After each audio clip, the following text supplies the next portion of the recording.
How's it going, everybody? This is Beat the Bush. This is the Welax S9 ergonomic chair. It's an executive style chair and it comes in black, white, and white silver, which is this one. The white and white silver color looks very, very similar.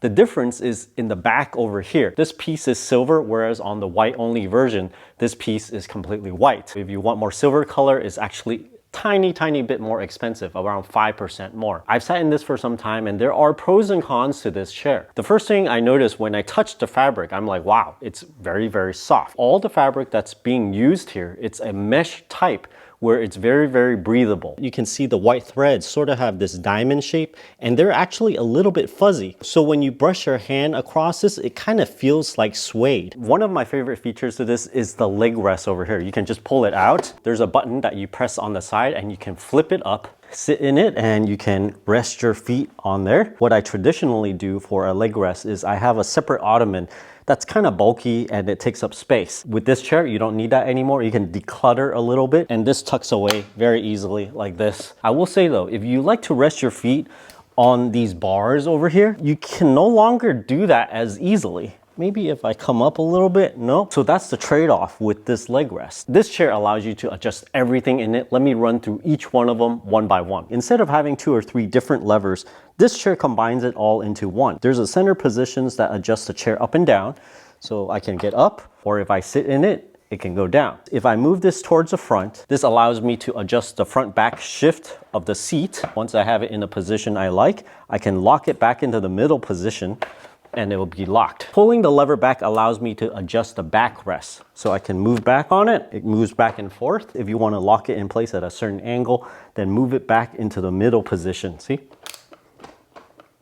If you have the leg rest extended and recline it at its maximum, now you're in a pretty relaxed position, kind of like those beach chairs. When this back lever is up, it locks the lumbar support from going forward or back. If you unlock it, then you can lean into it, push it back to get a little bit less if that is what you want, and then you can lock it into position and it won't come forward. Notice though that the lumbar support will still go up and down even though it's locked. This is intentional because if you change the back tilt, you naturally want the lumbar support to move down as you lean back more. The armrest that you can adjust up and down with this lever here, this is up highest and lowest. I find that for me, the lowest position works best. The front of the armrest moves up in 4 different positions. The first position is completely flat, second, third, fourth. I suppose you can grip onto it like this if you want. Click it one more time, it'll go back down. It also allows you to turn it 180 degrees. Maybe you want a shorter armrest for whatever reason, and you want something to hold on to the back of your elbow. So you can go something like this. The rotation of the armrest actually does not lock. So with very little force, it will move. This is something that you have to get used to because sometimes I like to brace the armrest in order to get up. So I might push on it like this and it might move out of the way. Once you get used to this, perhaps you need to push the center of it to get up rather than push the very edge where it's gonna move. Some armrests out there will move outwards, but this one doesn't. Just to let you guys know. The headrest allows you to tilt it up and down like this, or you can go further down in order to move it up higher or lower as needed. You would think you put the center of the back of the head right in the center of the headrest, but at least for me, it's actually more comfortable to put it a little bit lower because the back of your head bulges out like this. So you fit the curvature of this to the curvature of the back of your neck. Like right here. Typically chairs without the lumbar support will just be one long piece, but in this chair is only about 3/4 of the way because you have the lumbar support here that you cannot remove. So you better be prepared to having lumbar support. Most people would want that anyway, but if you want to minimize it, you can definitely unlock it and just kind of push it in all the way and then lock it in place, and that'll give you minimum lumbar support. This is the lowest position for the backrest. We can go up 1, 2, 3, 4, and then 5.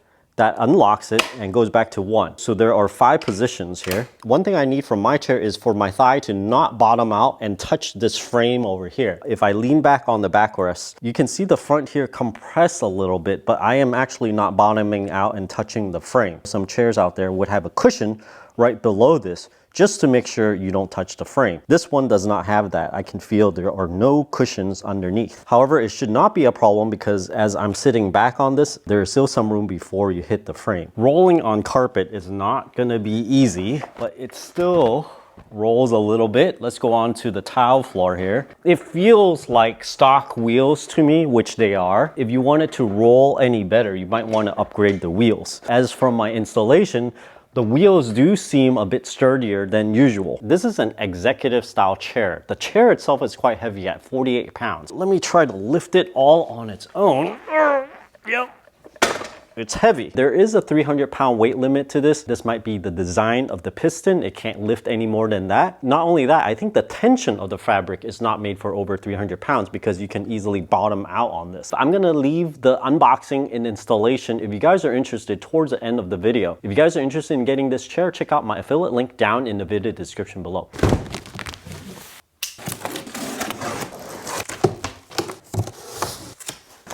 One of the armrests, the back of the chair, the other armrest, a cardboard insert. This appears to be the seat. It's quite heavy. Ugh. The headrest, another piece of cardboard. We have the bottom frame for the casters and the hardware box with all the wheels and other hardware. There's nothing else in the box. It's reinforced by these little strips only on the bottom edges. Here's everything again all spread out. I'll remove all the packaging off camera. The main seat has a footrest, headrest, the 5 casters, the bottom rack that holds the caster, the piston, the left and right armrest, the back seat with a lumbar support, and also the headrest. Set of screws to put it together. Step 1, put the casters onto the frame. You just push them on. Flip it over. The bottom looks like it's made out of aluminum or an aluminum alloy. I can't actually remove these wheels. Let's see how well it spins.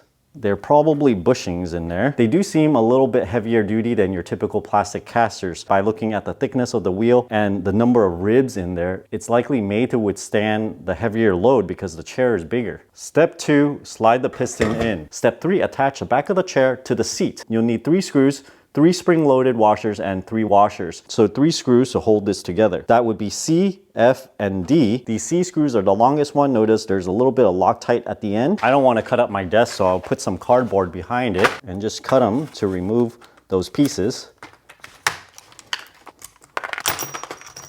I don't want to damage these little edges here, so I want to flip it over and put it on the desk for easy assembly. The 3 hole positions are right here. The backrest is actually much lighter than the seat itself.